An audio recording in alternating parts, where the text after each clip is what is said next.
They are among the foremost undercover individuals in all of Middle-earth.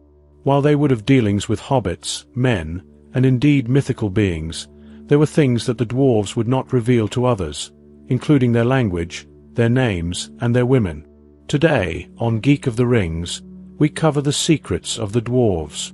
Perhaps the greatest mystery of the dwarves is their language itself, in both spoken and written forms, and as we will see later, even sign language. Their written and spoken language is known as Khuzdul, and it was created for them by none other than Aulë, the smith of the Vala who made their race. Being made by one of the Vala, it does not share a root with any form of Elvish. Because of this and the dwarves' natural secrecy, very few non-dwarves ever successfully learned Khuzdul. Where we do find minor similarities with Khuzdul is in some of the early Mannish languages. For the Edain, as they made their way from the distant east to Beleriand, they would come into contact with dwarves in Run, Rovanian, and the Blue Mountains. As a result, we can see some dwarven influence on the later languages of Agenaic of Númenor and its derivative Westron, or common speech. Still, the dwarves would be incredibly secretive about their language in all its forms, which indeed extends to their own names. Each well-known shadow name, from Gimli to Thorin to Balin, son of Fundin, is not a Khuzdul title. These are simply the names they take in the northern Mannish tongue. Whether they are translations of their true names, or entirely unrelated, we have no indication. Even the most notable of the dwarves, Durin, is a Mannish title meaning king. Amusingly, one of the only names we know of in Khuzdul is the title of the dwarves' creator. We are told in the Silmarillion that they call him Mahal, meaning the Maker. So secretive are the dwarves regarding their names that they did not even inscribe their true names on tombs in their own realms. We see this when the Fellowship finds Balin's tomb. They discover runes in 2 languages, in Khuzdul, Balin Fundinol, Uzbad Khazadamu, as well as its translation in common speech, Balin, son of Fundin, king of Moria. Gandalf notes that the same thing is written in the tongues of men and dwarves. But how much Khuzdul does Gandalf know? Is he one of the few who learned this secret language? In all probability, he isn't.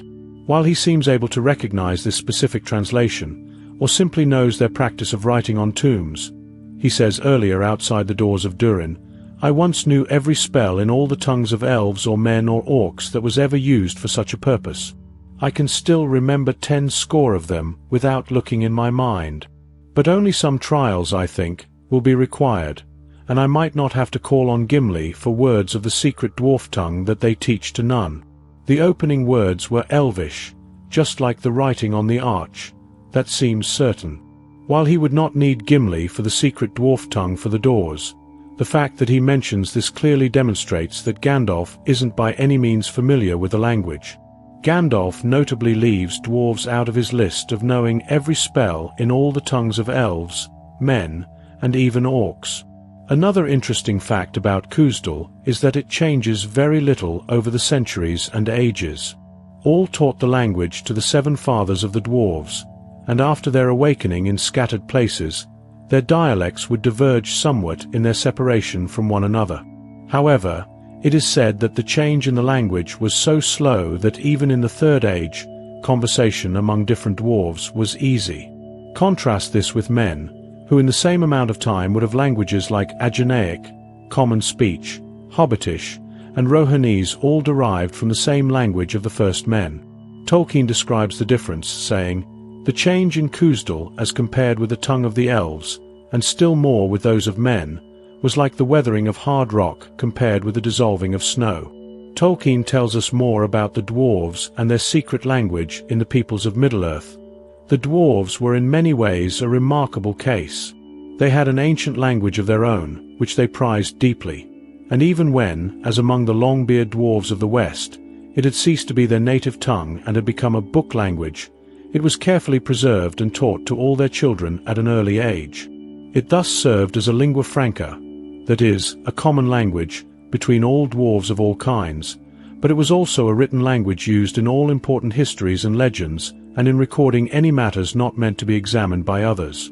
This Khuzdul, as they called it, partly because of their native secretiveness and partly because of its inherent difficulty, was seldom learned by those of other races.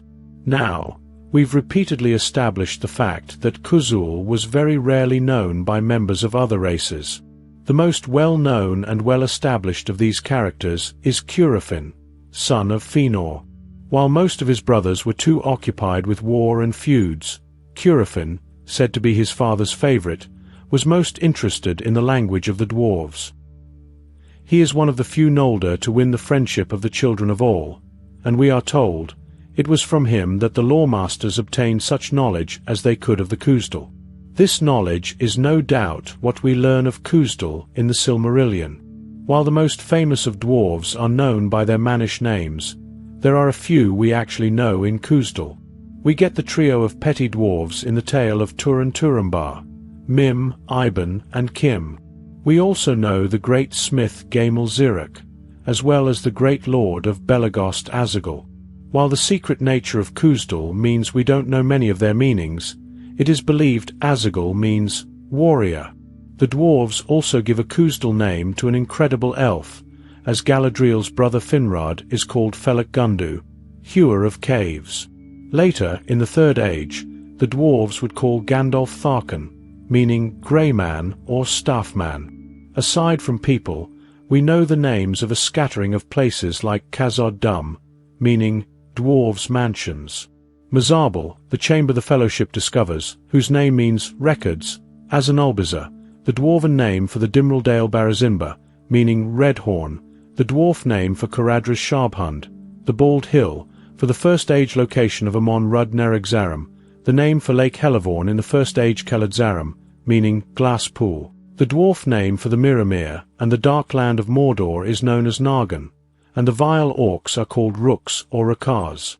And of course, perhaps most famous of all, we have the battle cry Berak Khazad, Khazad AI menu.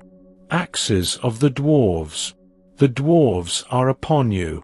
But as I alluded to earlier, it was not only the dwarves' written and spoken language that was secret. The dwarves, it turns out, also had a sign language. This language, known as Iglishmek, is said to have been far more elaborate than the Elvish sign language of Maitangui. Now we're going quite deep into Tolkien lore, talking about Dwarven Sign Language here, which is found in the linguistic journal Venya Tengwa. Here we have writings that were left out of the History of Middle-earth Volume War of the Jewels, but Christopher Tolkien allowed this portion of his father's essay to be published in this academic work. Within the essay and its notes, we find our sole example of Iglishmek, a slight raising of the forefinger on the right hand, followed at once by a similar movement for the left forefinger, means, I am listening. Meanwhile, if both of these moves are made simultaneously, you get the command, listen. But perhaps the most closely guarded secret of all among the dwarves was their women. So secret are they that we have the name of only one throughout their entire history, Dís, the sister of Thorin Oakenshield.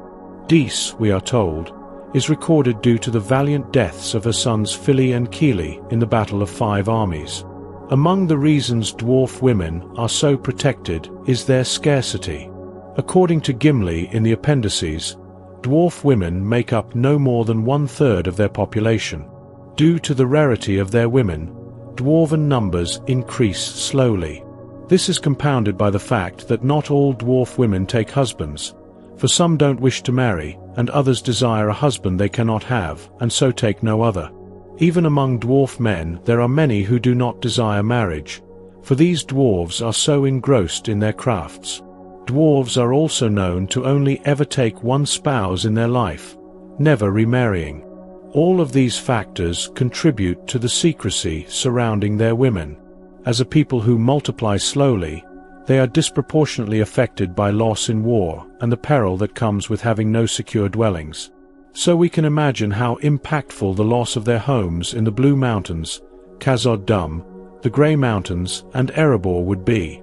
Still, it was not unheard of for dwarf women to travel abroad, though it was only done so at great need. In voice and appearance, dwarf women are incredibly similar to dwarf men. It was even written at one point that dwarves, both male and female, are born with beards, and when traveling, the women would dress in similar attire to the men so as to become indistinguishable to other people. So effective was this strategy that among human men, it was rumored that there were no dwarf women and that dwarves instead grew out of stone. There would, of course, be other secrets when it came to the dwarves. Most notably, the secret entrance to the Lonely Mountain. This back door seemed to be made in a similar manner to the famed doors of Durin at the west gate of Moria. Whether doors, language, or 1/3 of their population, we can be certain the dwarves kept these secrets out of great care and protection of their people. A people marked by fierce loyalty, working to preserve their lives and their kingdoms over the many generations of their kind.